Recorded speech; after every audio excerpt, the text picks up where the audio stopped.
The crisp autumn air carried a sense of excitement through the streets of London. Tourists from all over the world had gathered to soak in the charm and history of one of the most iconic cities on earth. The sun hung low in the sky, casting golden hues over Buckingham Palace, where its grandeur stood as a timeless symbol of British tradition. Cameras clicked endlessly, capturing memories that would last lifetimes. Among these eager visitors was Alex Carter, an American tourist, with a knack for cracking jokes at every turn. Alex wasn't your typical traveler. While others marveled quietly at the beauty around them, he preferred making noise. Loud, boisterous comments that often drew mixed reactions. To him, travel wasn't just about seeing new places, it was about having fun, no matter who might hear him. His energy could be infectious, but sometimes it bordered on obnoxious. On this particular day, Alex wore his usual confident smirk, armed with nothing more than his phone, a water bottle, and an unshakable belief that rules were meant to be bent. As Alex strolled down the Mall, the famous tree-lined avenue leading to Buckingham Palace, he couldn't help but notice how everyone seemed so proper. People spoke in hushed tones, dressed neatly, and moved with purpose. Even the children appeared unusually well-behaved. It struck Alex as odd, almost amusing. Back home in Texas, life was different, louder, messier, and far less formal. He chuckled to himself, thinking how out of place he must seem among the polished crowd. When Alex reached the palace gates, his eyes landed on the royal guards standing tall and unmoving like statues. Their bright red uniforms and towering bearskin hats made them look larger than life. Tourists gathered around them, snapping pictures and whispering in awe. Some even tried to wave or get their attention, only to receive blank stares in return. This fascinated Alex. How could someone stand there for hours without blinking, flinching, or reacting? It seemed impossible. And yet, here they were, proving otherwise. For a moment, Alex admired their discipline. But admiration quickly gave way to mischief. An idea sparked in his mind. A challenge, really. What if he could break their stoic facade? Surely, no one could stay completely still forever, right? The thought excited him. He glanced around, noticing how people were busy taking photos or chatting amongst themselves. No one paid him much attention. Perfect.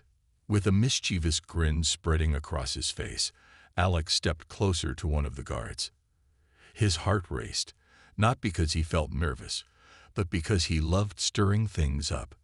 "Hey, buddy," he called out loudly enough for nearby tourists to hear. "You look like you're auditioning for a wax museum." A few people giggled nervously, while others shot disapproving looks. The guard didn't move a muscle. Encouraged by the lack of reaction, Alex leaned in further. "Seriously, man," he continued, raising his voice slightly. "How do you breathe under that hat? Do they let you take bathroom breaks, or is it some kind of endurance test?" More laughter erupted from a small group of teenagers nearby, though many adults shook their heads in disapproval. One elderly woman muttered something about respect under her breath, but Alex barely heard her. He was too focused on testing the limits of the guard's patience. Little did Alex know, his actions were setting off a chain reaction, one that would spiral far beyond what he ever imagined. For now, though, he reveled in the attention, unaware of the storm brewing ahead. Alex's initial joke had been met with a mix of nervous laughter and disapproving glances, but it only fueled his desire to push further. He thrived on attention, whether positive or negative, and the lack of reaction from the guard was like a challenge he couldn't resist. Standing there in front of the towering figure in the red tunic and bearskin hat, Alex felt invincible. If the guard wasn't going to respond, then surely nothing he did would have consequences, or so he thought. "All right, big guy," Alex said, raising his voice just enough to draw more eyes toward him. "Let's see if you're really as unbreakable as they say." He leaned closer, waving his hand dramatically in front of the guard's face. The movement was exaggerated, almost comical, as if he were trying to swat away an invisible fly. A few people nearby chuckled nervously, while others groaned in frustration. One young couple exchanged awkward glances before deciding to step away from the scene altogether. But Alex didn't care. In fact, the growing audience only emboldened him. He began mimicking the guard's posture, standing stiffly with his arms at his sides and puffing out his chest.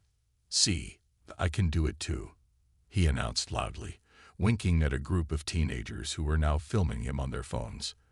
They giggled and whispered among themselves, clearly entertained by the spectacle unfolding before them. To Alex, this was validation, proof that his antics were worth it. Feeling even bolder, Alex decided to take things up a notch. He pulled out his phone and pretended to take a selfie with the guard in the background. As the camera flashed, he stuck out his tongue and made a silly face, all while keeping one arm stretched out toward the soldier. "Say cheese," he joked, loud enough for everyone around to hear. This time, the laughter was louder, though tinged with unease. Some tourists started backing away, sensing that something about this situation felt off. One elderly British woman, clutching her scarf tightly around her neck, finally spoke up. "Young man," she said sharply, her voice cutting through the murmurs of the crowd, "you're being incredibly disrespectful. These men are here to serve our country, not to be mocked by someone like you." Her words carried weight, and several heads nodded in agreement. For a brief moment, Alex hesitated. Was he taking things too far? But instead of backing down, he brushed her off with a dismissive wave. "Relax, Granny," he replied with a smirk.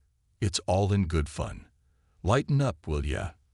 His tone was light, but there was an edge to it, a hint of arrogance that rubbed people the wrong way. The woman huffed indignantly and walked away, muttering under her breath about Americans and their lack of manners. By now, the crowd had grown larger, with spectators forming a loose circle around Alex and the guard. Some watched in amusement, others in disbelief, and a few with outright anger. Camera phones hovered in the air, capturing every word and gesture. Social media was practically begging for content like this, and Alex unknowingly played right into its hungry grasp. As the seconds ticked by, Alex grew bolder still. Reaching into his pocket, he pulled out a small water pistol he bought earlier as a souvenir. It was bright yellow and shaped like a cartoon character, utterly ridiculous against the solemn backdrop of Buckingham Palace. Grinning mischievously, he aimed it toward the guard, not directly at him, but close enough to make a point. "Don't worry, buddy," he said, laughing at his own cleverness. "I won't hurt you. Just testing your waterproof skills." He squeezed the trigger lightly, sending a harmless spray of water into the air near the guard's boots. The crowd gasped collectively, unsure whether to laugh or recoil. Even the teenagers filming him seemed uneasy now, lowering their phones slightly. The guard remained motionless, as disciplined as ever, but Alex failed to notice the subtle shift in the atmosphere. Somewhere in the back of the crowd, a pair of police officers had arrived, their presence unnoticed by the increasingly reckless tourist. What Alex saw as harmless fun was rapidly escalating into something much more serious. Yet, blinded by his ego and the thrill of the spotlight, he pressed on, oblivious to the storm gathering around him. Every action brought him closer to a line he didn't realize existed, and once crossed, there would be no turning back. The playful smirk on Alex's face began to falter as he noticed a ripple of concern spreading through the crowd. People who had initially laughed at his antics were now exchanging worried glances, whispering nervously among themselves. Some stepped back, creating more space between them and the unfolding scene. The mood had shifted. What had started as lighthearted entertainment was quickly turning into something far more serious. Alex, however, remained oblivious to the change. He glanced around, expecting to see amused faces and hear scattered chuckles, but instead found disapproval etched across most expressions. Even the teenagers who had been filming him earlier seemed uneasy, lowering their phones and shifting uncomfortably. For the first time since he'd approached the guard, Alex felt a flicker of doubt, but it was fleeting. He brushed it off, convincing himself that people were just being overly sensitive. After all, hadn't he seen plenty of videos online where tourists teased royal guards for fun? What made this any different? Unbeknownst to Alex, two police officers had quietly moved closer, observing the situation with growing concern. They exchanged a few words, their body language tense and deliberate. One of them gestured subtly toward the water pistol in Alex's hand, which he was still holding loosely by his side. Though Alex thought nothing of it, the small plastic toy suddenly carried an unintended weight. It symbolized disrespect, disruption, and potential trouble. "Sir," one of the officers said firmly, stepping forward and breaking the tension in the air. His voice cut through the murmurs of the crowd like a knife. "Could you please come with us?" Alex froze, his confident grin slipping slightly. "What? Why?" he asked, feigning nonchalance but unable to hide the edge of defensiveness creeping into his tone. "I'm not doing anything wrong. It's just a joke." The officer didn't raise his voice, but his calm demeanor carried authority. "You're interfering with official duties and causing a disturbance. We need to speak with you further." A wave of panic washed over Alex, though he tried hard not to show it. This wasn't how things were supposed to go. In his mind, this was all harmless fun, a way to break the monotony of sightseeing and get a laugh or two. He hadn't expected actual consequences.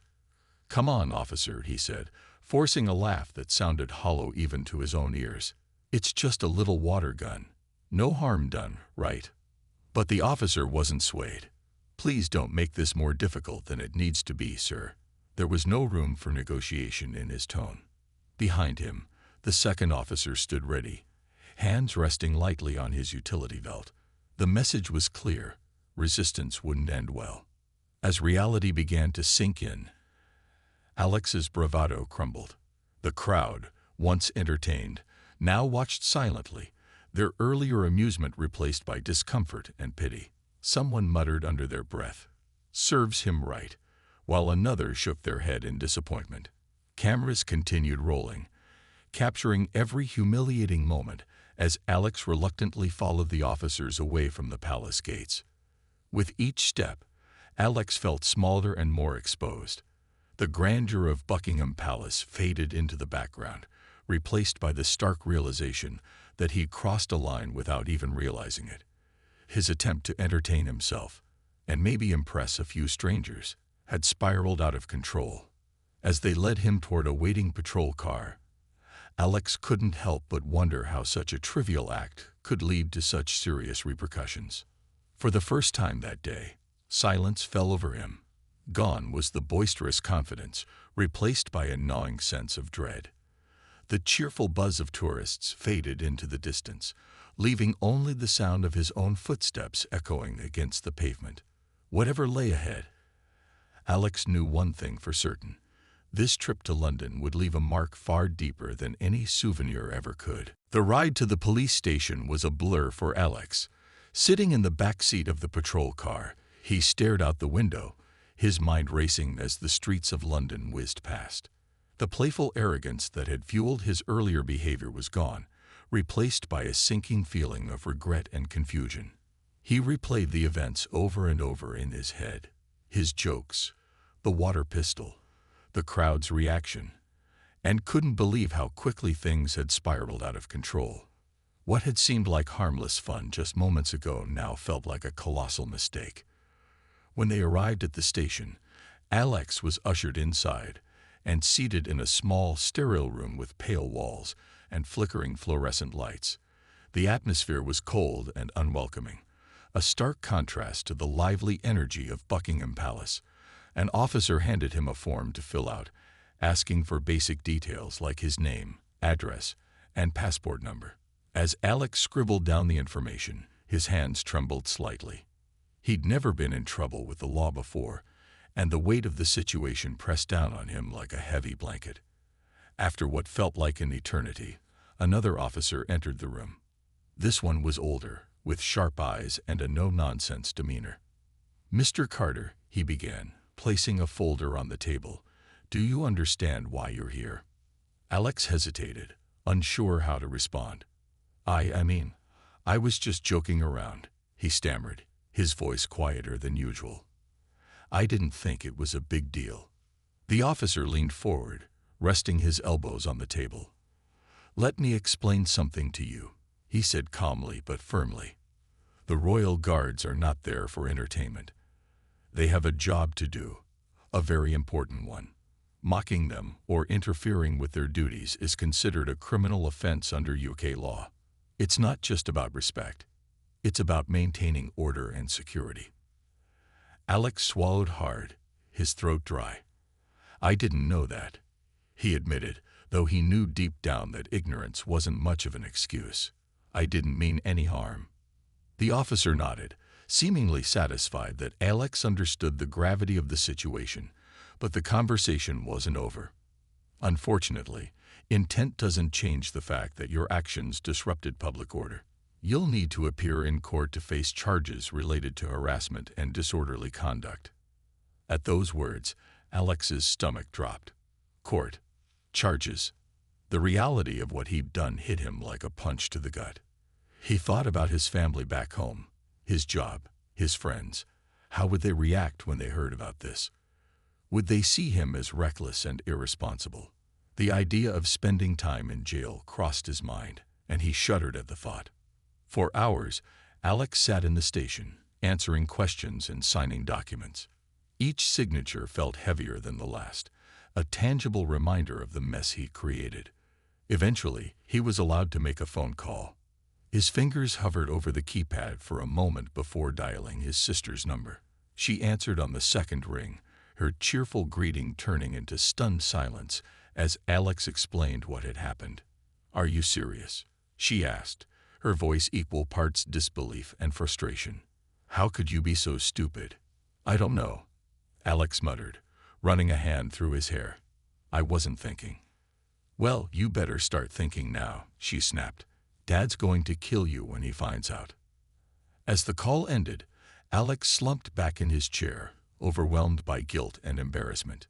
For the first time in his life, he truly understood the consequences of his actions. The freedom he'd taken for granted, the ability to joke, tease, and push boundaries without considering others, had landed him in a situation he couldn't laugh his way out of. Hours later, after posting bail and receiving strict instructions to return for his court date, Alex stepped outside the station. The cool night air hit him like a slap, grounding him in the present. Streetlights cast long shadows across the pavement, and the distant hum of traffic filled the silence. As he walked back to his hotel, his shoulders sagged under the weight of everything that had happened. Tomorrow, he promised himself, he'd figure out how to fix this. But for now, all he wanted was to disappear into the quiet solitude of his room and pretend none of it had ever happened. The morning after his release from the police station, Alex woke up to a world that felt completely different. The soft glow of sunlight streaming through his hotel window did little to lift the heavy cloud hanging over him. His head throbbed, not from a physical ache, but from the relentless replay of the previous day's events in his mind. Every laugh, every taunt, every spray of water from the tiny pistol now seemed like a glaring red flag he had ignored. For the first time in years, Alex didn't feel hungry or eager to start the day. Instead, he lay there, staring at the ceiling, dreading what was to come. When he finally mustered the courage to check his phone, the notifications flooded in. Dozens of missed calls, texts, and social media alerts. At first glance, it looked like any other flurry of messages, but as he scrolled through them, his heart sank. Friends and family weren't calling to offer support. They were reaching out to express shock, disappointment, and even anger. One message from his father stood out. "What were you thinking? Do you realize how this reflects on our family?" Another came from his best friend back home. "Dude, this isn't funny anymore. People are talking about you everywhere." Curious and slightly terrified, Alex opened Twitter and searched for his name. Within seconds, he found countless posts mocking him, dissecting his behavior, and labeling him as the rude American tourist. Memes of him waving the water pistol had already gone viral, accompanied by captions like "Tourist versus Tradition" and "How Not to Visit London." Some comments defended him lightly, saying things like "Everyone makes mistakes," but the overwhelming majority condemned his actions. The phrase "zero respect" appeared repeatedly, stinging more than Alex cared to admit. As if the online backlash wasn't enough, Alex also learned that news outlets had picked up the story. A quick Google search revealed headlines such as "American Tourist Arrested for Mocking Royal Guard" and "Buckingham Palace Incident Sparks Outrage." Reporters speculated about his motives, with some portraying him as deliberately provocative, while others suggested sheer ignorance. Either way, the narrative painted him as someone who lacked basic decency, a reputation he knew would be hard to shake. That afternoon, Alex attended his court hearing, dressed in the most formal clothes he brought with him. Standing before the judge, he listened as the charges against him were read aloud: public disorder and harassment. His lawyer advised him to plead guilty to avoid harsher penalties, so with trembling hands and a voice barely above a whisper, Alex admitted his wrongdoing. The judge listened carefully, then delivered the verdict: a hefty fine, mandatory community service during his stay in London, and a 5-year travel ban from the United Kingdom. Walking out of the courthouse, Alex felt both relieved and crushed. On one hand, he avoided jail time, which had been his greatest fear. But on the other hand, the punishment extended far beyond financial loss or temporary inconvenience. Being banned from returning to the UK for 5 years meant no weekend trips to London, no visits to historic landmarks, and no chance to make amends in person. It was a bitter pill to swallow, especially since he hadn't intended to cause harm in the first place.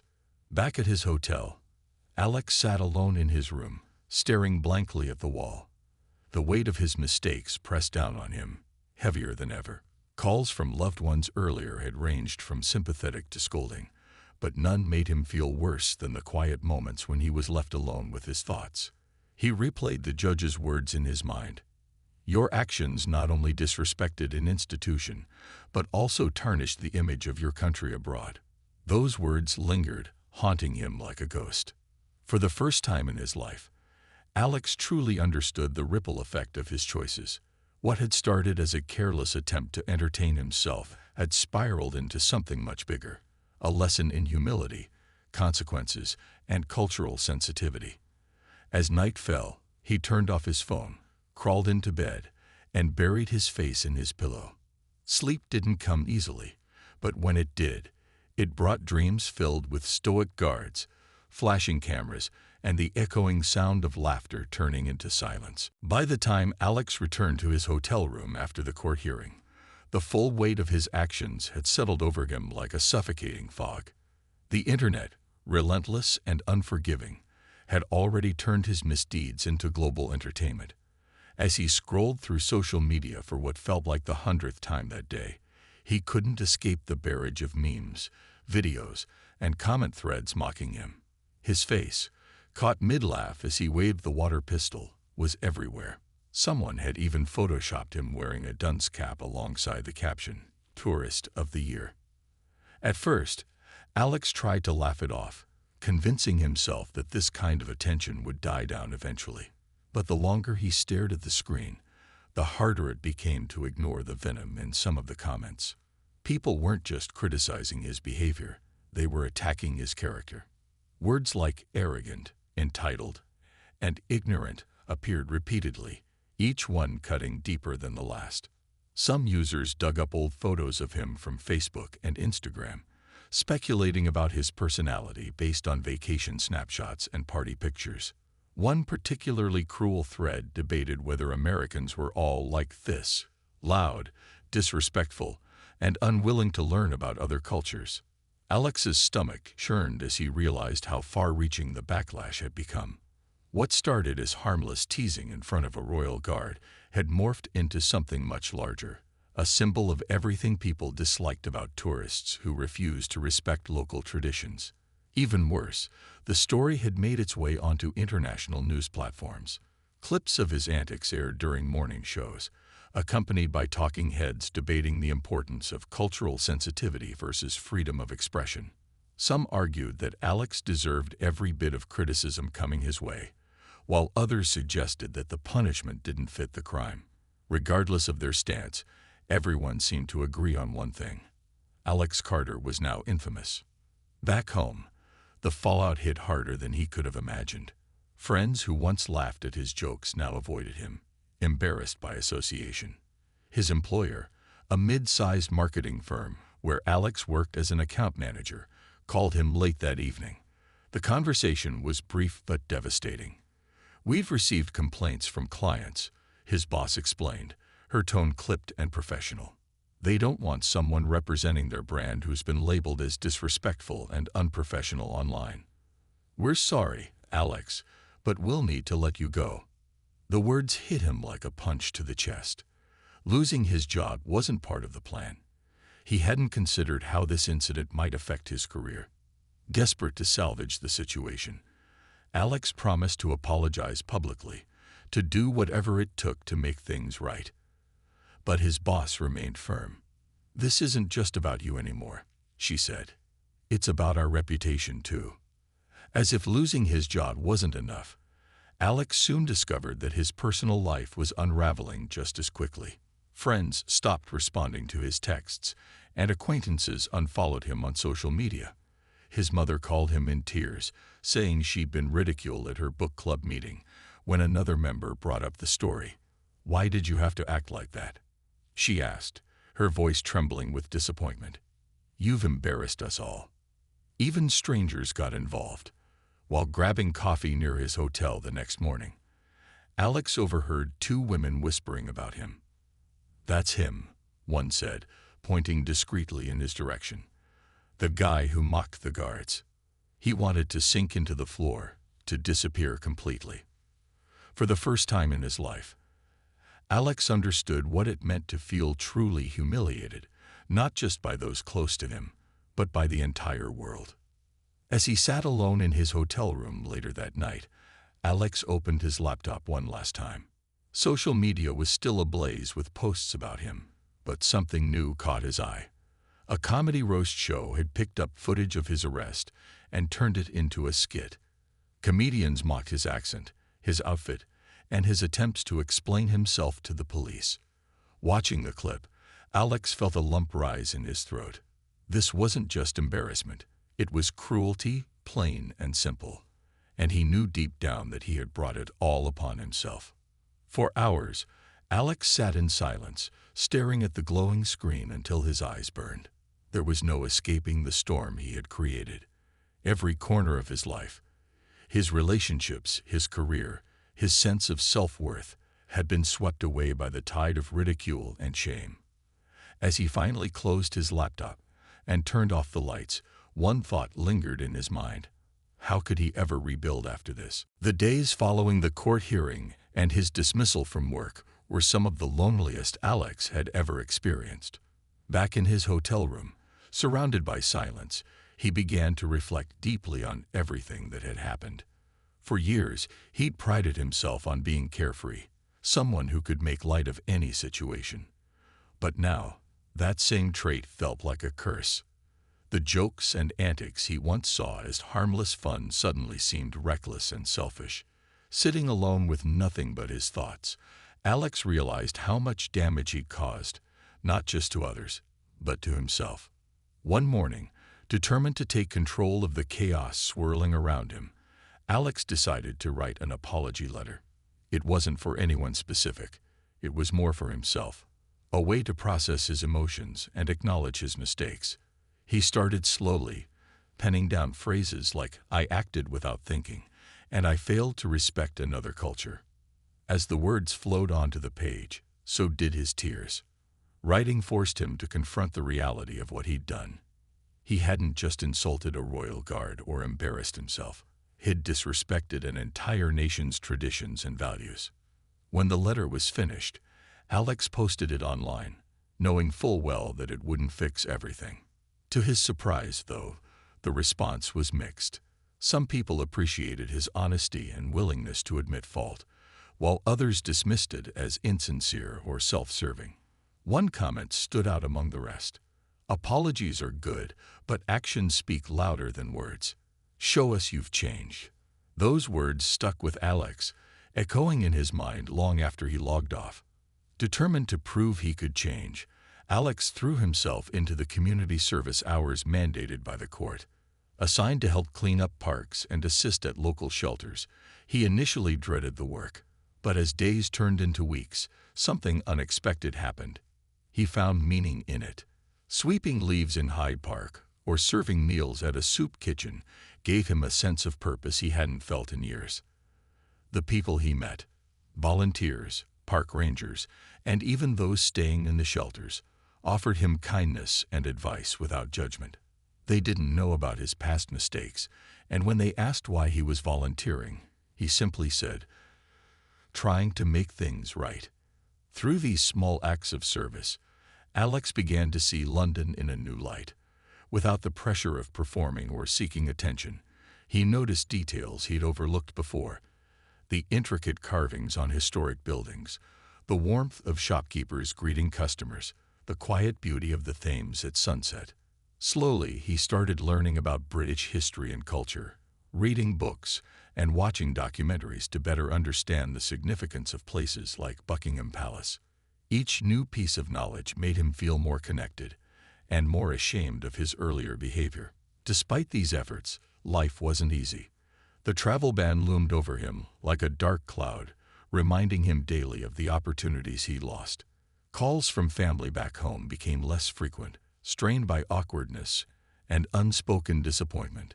Friends who had once been close now kept their distance, unsure how to reconcile the Alex they knew with the man infamous online. Even simple tasks, like ordering coffee or walking through crowded streets, filled him with anxiety, fearing recognition or judgment. Yet, amidst all the challenges, Alex clung to one truth: he wanted to be better. He vowed never to let arrogance blind him again, never to underestimate the importance of respecting other cultures. By the end of his trip, he had begun drafting plans for a blog, a place where he could share lessons learned from his mistakes, encouraging others to approach travel with humility and curiosity. It wouldn't undo the harm he'd caused, but it might help prevent someone else from making the same errors. As Alex packed his bags to leave London, he paused to look out the window one last time. The city stretched out before him, alive with energy and stories. Though he was leaving under difficult circumstances, he carried with him something far more valuable than souvenirs: a humbling reminder that growth often comes from failure and redemption is possible, if you're willing to work for it. Alex's return to the United States was anything but triumphant. Stepping off the plane, he felt like a ghost, present but invisible, weighed down by the shame that clung to him like a second skin. The airport buzzed with travelers rushing to their gates or greeting loved ones, yet Alex moved through the crowd unnoticed. No one recognized him, not in person anyway, but he couldn't shake the feeling that his face had become synonymous with ridicule. Every glance from strangers made him flinch, wondering if they'd seen the memes, the videos, or the headlines. His first few days back home were spent holed up in his small apartment, avoiding calls and retreating into solitude. He hoped time would dull the sting of what had happened, but instead, it seemed to grow sharper. One evening, while scrolling aimlessly on social media, Alex stumbled upon something that hit him harder than anything before: a clip of his arrest being played during a late-night comedy roast show. The comedians poked fun at his accent, his outfit, and even his attempts to explain himself to the police. Their jokes landed with cruel precision, drawing raucous laughter from the audience. Watching it, Alex felt his chest tighten, as though the joke was still unfolding, except this time, he wasn't part of the punchline. He was the punchline. The humiliation didn't stop there. A coworker from his old job sent him a message saying the company had used his story in a training session about professionalism and public image. "They said you're an example of what not to do," the message read. Alex stared at the screen, his hands trembling. It wasn't just that he'd lost his job. It was that his name had become a cautionary tale, a symbol of failure whispered in offices and meeting rooms across the city. Desperate to reclaim some semblance of normalcy, Alex reached out to friends and family, hoping for support. But conversations were awkward and strained. His father told him bluntly, "You brought this on yourself. Now deal with it." Even his sister, who had always been his biggest cheerleader, struggled to find comforting words. "Maybe this is life teaching you a lesson," she said gently. "But it's going to take a long time to fix things." Determined to rebuild, Alex threw himself into creating the blog he'd envisioned during his final days in London. Titled "Lessons from My Mistakes," it chronicled his journey, the arrogance that led to his downfall, the consequences he faced, and the lessons he learned about humility, respect, and cultural sensitivity. At first, readership was sparse, with only a handful of people visiting the site. But over time, word spread, and comments began trickling in. Some praised his honesty, while others remained skeptical, accusing him of seeking pity or redemption too easily. Still, Alex persisted, updating the blog regularly and sharing resources for responsible travel. Despite his efforts, moving forward proved difficult. Job applications were met with silence, likely because employers recognized his name from the news. Social invitations dwindled, leaving weekends empty and lonely. Even mundane tasks like grocery shopping became anxiety-inducing, as Alex constantly worried about running into someone who might recognize him. The internet never forgot, and neither did the world. Months passed, and though Alex tried to focus on the positives, his growing blog, the friendships he'd made volunteering in London, he couldn't escape the shadow of his past. Late at night, when sleep eluded him, he replayed the events in his mind, wondering how differently things might have gone if he'd simply walked away from the guard that day. What started as a moment of thoughtless bravado had spiraled into years of regret, shaping his life in ways he could never have anticipated. In the end, Alex came to accept that forgiveness, from others and himself, would be a lifelong process. The scars of his actions would always remain, a reminder of the cost of arrogance and disrespect. Though he worked tirelessly to rebuild his reputation, the memory of his reckless behavior lingered, haunting him like an unwelcome guest. And so, Alex lived with the cruel twist of fate.